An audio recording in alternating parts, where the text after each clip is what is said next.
it's a hard thing to do, John, when you're always ruled by performance and hyper-introspection and am I doing enough? Yeah. Is the Lord with me? We suspect that he's not. Does he see? Does he know? Does he care? Our suspicion is that he doesn't. Is the Lord with us? Is he in this? I mean, how can we know? It's got to be in things that we can see and measure.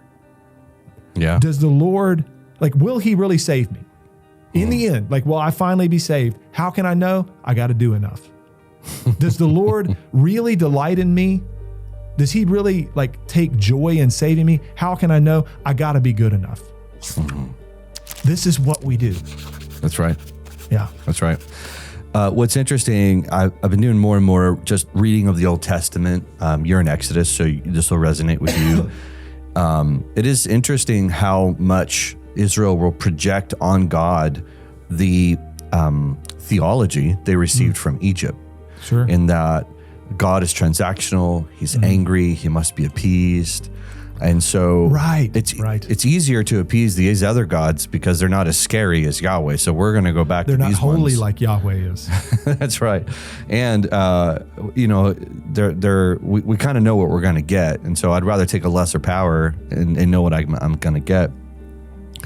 And then God has to come in and correct their theology. I mean, how many Psalms are written about the love and mercy and kindness of God? Because Israel has to constantly be reminded of it because they don't believe it.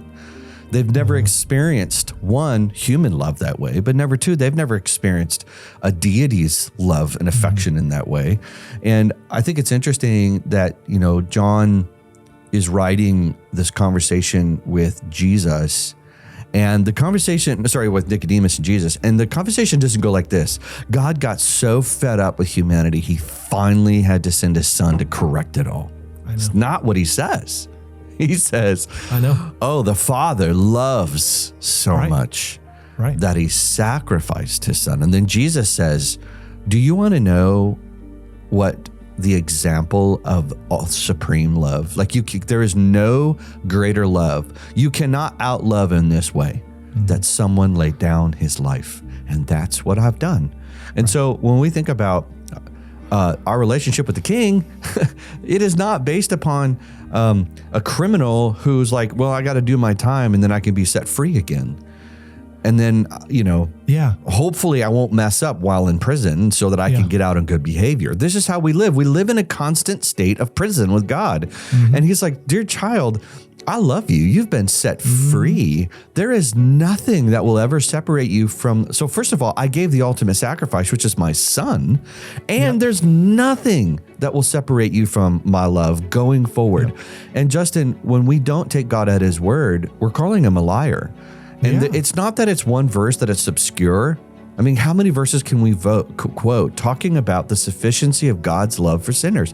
While we were yet sinners, Christ died for us. I mean, how many verses do we need to quote, right? We love because he first loved us.